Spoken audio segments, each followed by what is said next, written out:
ಮಾದಕ ವ್ಯಸನಿ ವಿರೋಧಿ ದಿನದ ಅಂಗವಾಗಿ ನಗರದಲ್ಲಿ ಶರಣಬಸವೇಶ್ವರ ವಿಶ್ವವಿದ್ಯಾಲಯ ವತಿಯಿಂದ ಎನ್ಸಿಸಿ ವಿದ್ಯಾರ್ಥಿಗಳು ಬೃಹತ್ ಜಾಗೃತಿ ಜಾಥಾ ನಡೆಸಲಾಯಿತು. ಮಾದಕ ವ್ಯಸನಿ ವಿರೋಧಿ ದಿನದ ನಿಮಿತ್ತ ನಗರದಲ್ಲಿ ಶರಣಬಸವೇಶ್ವರ ವಿಶ್ವವಿದ್ಯಾಲಯ ಎನ್ಸಿಸಿ ವಿದ್ಯಾರ್ಥಿಗಳಿಂದ ಬೃಹತ್ ಜಾಗೃತಿ ಜಾಥಾ ನಡೆಸಲಾಯಿತು. ನಗರದ ಜಗತ್ ವೃತ್ತದಿಂದ ಆರಂಭವಾದ ಜಾಥಾ ಅನ್ನಪೂರ್ಣ ಕ್ರಾಸ್ ಎಸ್ವಿಪಿ ವೃತ್ತ ಮಾರ್ಗವಾಗಿ ಡಿಸಿ ಕಚೇರಿ ತಲುಪಿತು.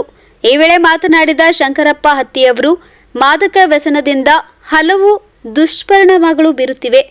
ಆರೋಗ್ಯದ ಮೇಲೆ ವ್ಯತಿರಿಕ್ತ ಪರಿಣಾಮ ಬೀರಿ ಮನುಷ್ಯನ ತನ್ನ ಜೀವನವನ್ನೇ ಕಳೆದುಕೊಂಡ ಉದಾಹರಣೆಗಳು ಸಾಕಷ್ಟಿವೆ. ಹೀಗಾಗಿ ಮಾದಕ ವಸ್ತುಗಳಿಂದ ದೂರವಿರಬೇಕು ಎಂದು ಕರೆ ನೀಡಿದರು. ಇವತ್ತು ಮಾದಕ ವ್ಯಸನಿಗಳ ವಿರೋಧ ದಿನ ಇರೋದರಿಂದ 32 ಕರ್ನಾಟಕ ಬಟಾಲಿಯನ್ NCCಯ ಎಲ್ಲ ಕೆಡೆಟ್ಗಳು ಆಫೀಸರ್ಗಳು ಬಂದು ಜಗತ್ ಸರ್ಕಲ್ನಿಂದ ಇಲ್ಲಿವರೆಗೂ ಒಂದು ರ್ಯಾಲಿಯನ್ನು ನಡೆಸಿದ್ದಾರೆ. ನನಗೆ ಇವತ್ತು ಗೆಸ್ಟ್ ಆಗಿ ಬರಲಿಕ್ಕೆ ಹೇಳಿದರು. ಹೀಗಾಗಿ ನಾನು ಡಾಕ್ಟರ್ ಶಂಕರಪ್ಪ ಹತ್ತಿ ಎಕ್ಸ್ ಮೇಜರ್ NCCನಲ್ಲಿ 20 ವರ್ಷ ಕೆಲಸ ಮಾಡಿದ್ದೀನಿ. ಪ್ರಿನ್ಸಿಪಾಲ್ ಆಗಿ ಕೂಡ ನಾನು ರಿಟೈರ್ ಆಗಿದ್ದೀನಿ. ಈ ಗೆಸ್ಟ್ ಆಗಿ ಕರೆದಾಗ ಈ ಮಕ್ಕಳಿಗೆ ತಿಳುವಳಿಕೆ ಕೊಡೋ ಸಲುವಾಗಿ ನಾನು ಬಂದಿರತಕ್ಕಂಥದ್ದು.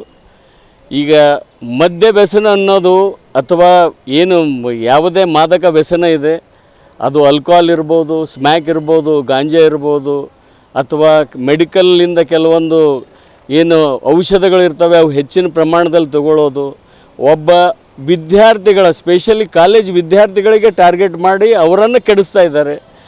ಅದನ್ನು ನಾವು ಯಾರೂ ಉಪಯೋಗ ಮಾಡಬಾರ್ದು ಅಂತ ತಿಳಿದು ನಮ್ಮ NCC ಕೆಡೆಟ್ಗಳಿಂದ ಈ ಒಂದು ಅಭಿಯಾನವನ್ನು ಮಾಡಿದ್ದೀವಿ.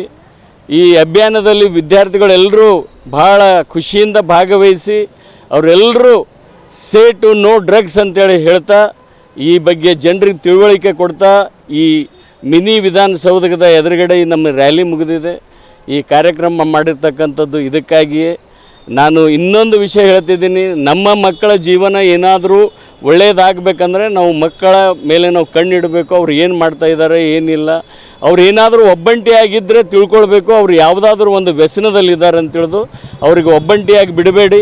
ಮೆರವಣಿಗೆ ಉದ್ದಕ್ಕೂ ವಿದ್ಯಾರ್ಥಿಗಳು ಮಾದಕ ವ್ಯಸನದಿಂದಾಗುವ ದುಷ್ಪರಿಣಾಮದ ಕುರಿತು ಭಿತ್ತಿ ಚಿತ್ರ ಪ್ರದರ್ಶಿಸುವ ಮೂಲಕ ಜಾಗೃತಿ ಮೂಡಿಸಿದರು. ಜಾಥಾದಲ್ಲಿ NCCಯ ಅನೇಕ ವಿದ್ಯಾರ್ಥಿಗಳು ಸೇರಿದಂತೆ ಅನೇಕರು ಉಪಸ್ಥಿತರಿದ್ದರು.